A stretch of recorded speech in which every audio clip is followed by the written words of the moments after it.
You're listening to Cleveland Browns Daily on 850 ESPN Cleveland. You guys ready to roll? Yep. You are up. Hey, friends, let's talk kitchen cabinets. Unless you've done a kitchen remodel recently, your kitchen's probably a little outdated. Maybe you think a new, modern, high-quality kitchen's out of your price range. Well, if you're shopping at Northeast, you get the high-quality cabinets for so much less than at the expensive retail stores and all the fancy upgrades. Solid wood, full extension drawer glides, cushion closed drawers and doors. They come standard on every cabinet at Northeast Factory Direct. The free in-house design team can walk you through the process on an interactive big screen to see the finished project as well. How cool is that? Also, 0% financing available.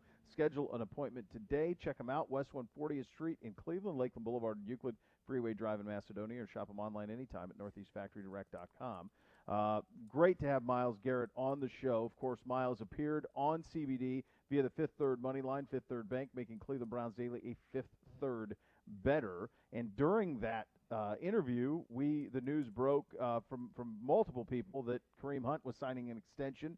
2 years reportedly in addition to this one, so 3 more years Kareem Hunt will be a Cleveland Brown. This was something that, it was one of those things where this is no scores on this. I didn't know if one of these things would be in the making or not. It seemed like you had him for 1 more year, and then who knew after that if you were going to be paying two running backs that are both at an elite level. But if you look at the reported details on this contract, it's friendly. It's a win for everybody. Yeah.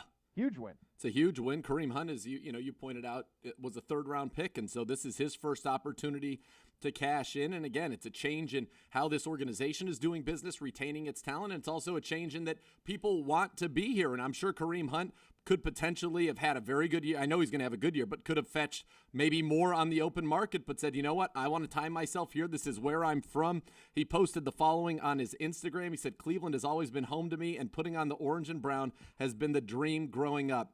Being able to make it official and play my heart out for the city I love for the next few years is a blessing. Today, I'm honored to sign this extension with the Cleveland Browns and play next to my dog brothers for years to come. Thank you to Mr. and Mrs. Haslam, Andrew Berry, Coach Stefanski, and the entire Browns organization for continuing to believe in me through the process and as an integral part in the offensive scheme. To everyone who's also supported me, my family, mentors, friends, and off-the-field team, thank you for continuing to be my why. All and continued thanks to God, the good Lord, for the guidance, strength, blessings, and opportunity to be in this position. And, of course, a big thank you to the entire Dog Pound for welcoming me back home. I promise to continue to push and work hard to bring a championship here for you all, representing the best team in the NFL, and make a lasting impact in the community and on the field. For the land, Kareem Hunt. Love it. That's incredibly well said. Love it. It's an emotional read. It reminds you very similar.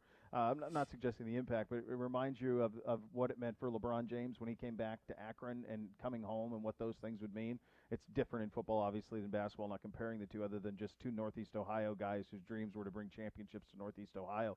I think the other thing that it very clearly signals, and this isn't pay attention to the scores, this is pay attention to the obvious, we're going to run the hell out of the football.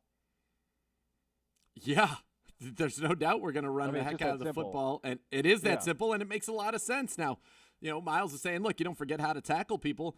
It's hard enough to tackle Nick Chubb and Kareem Hunt, and you might be a little rusty. You won't forget, but you could be a little rusty, and I think we're going to absolutely run the heck out of it, especially early. I think that's where you're going to test them. Look, they have to have their fronts fit. They have a new middle linebacker in Queen, a new free safety with Earl Thomas being gone. So they've had changes in the middle of their defense, and I think you're going to stress them. And I think for the Browns, this was kind of a stunner to me, but I think it's a huge win for this organization and another great job by Andrew Berry to identify supreme-level talent and somehow convince them to be here at potentially below the market value without letting them get to the market. That's what good organizations do. You sign these guys to extensions early, and all we've seen, let's not forget, all we've seen were those 8 games when he wasn't fully integrated in the offense, was more of a pass catcher, but I think he came back. Yeah. He said, look, I'll block. You want me to lead block for Nick Chubb? Sure, I'll do that. I'll do anything you guys want me to do. And Kareem Hunt has clearly made an impression on the field, but I'd say probably more importantly for this deal to get done off the field and in the meetings with these guys about who Kareem Hunt the man is. We know he's great at football. Well, you see it.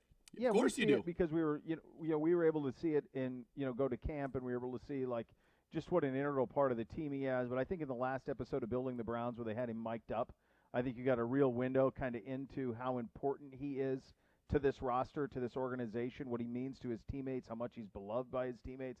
I think all of those things add up. And then, that's why I think when I said it was a win-win for both, you get an elite talent at a really manageable number, and you get on a bargain. And for Kareem, he was not Zeke Elliott. He wasn't the 4th, 5th pick in the draft. So this is an opportunity. You don't know what's going to happen at a running back. So now this is his opportunity to make some good money, to put it away, and to have some security going forward and play for his hometown team. I mean, this is as big a win as it gets, and it ought to probably tell you folks, if you want to know what we're going to look like offensively, it's going to look like a lot of 24 and 27 coming right down the pipe. And that it's going to set up everything. That's what we said. This offense, that's going to be the backbone of this offense, and it's going to set up all the play action off of it. And not only that, they're both so effective in the screen game. When we were at First Energy Stadium, and you got to see the way that he took that, the way that he, took that screen, speaking of Kareem Hunt, set up his blocks, made a big run, incredibly impressive. I think this is a coup. I'm going to be honest with you. I didn't think it was possible that the Browns were going to have Nick Chubb and Kareem Hunt on their roster next year. I did not foresee that. And now it's next year and then potentially beyond. You've got Nick Chubb's got 2 more years on his contract, so that 3rd year would be the one that is undecided at this point. But, you'd like to think that you can keep that. And, boy, what a tandem in what's going to be an incredibly difficult division to know that you have that to lean on. And I think early in the season, I've been saying this before, I don't know who's with me. I don't know if people agree with this. I think it makes sense when I say it out loud, is no defense has played 60 minutes. And not to say that teams don't substitute and have different packages. Of course they do. But you're going to be able with these two to have the guy who's at least carrying the ball fresh while the defense is not as fresh. And so you hope that your line put in the conditioning they need, because you can switch everybody else around. But that's got to be an advantage early in the season. Now, the team that we're playing week 1 has a very similar advantage, because not only do they have Mark Ingram and J.K. Dobbins, but Lamar Jackson was a 1,000-yard rusher last year. So that matchup, maybe you could say this, it's strength on strength, but for most in the NFL, nobody else can bring this kind of a duo at you. Nobody's been able to build this type of duo at you, I don't know, in the history of the league. I mean, we've leaned on Marcus Allen, Bo Jackson, but I don't know that either. I don't know at that point Marcus Allen was the dynamite player that he was early in his career compared to what these two guys are at this age in their prime. It's something you can lean on. I don't know. Did you watch any of the – and I'm just bringing this up to further buttress your point. Did you watch any of the BYU Navy game from last night by chance? Briefly, before I fell asleep, I did watch a little bit of it. But you could didn't see need to watch much. It was a rout. Yeah. But the reason I bring it up is it's to your point about what you've said for a long time, that the run game, you're going to rely on it early. So Navy's head coach, Ken Niumatatolo, they did not tackle in practice because of COVID. So they socially distanced, and you could tell they were out of sync defensively. Yep. We only had 1 live period. My guess is that was echoed around the league. Yep. That there were very few live periods.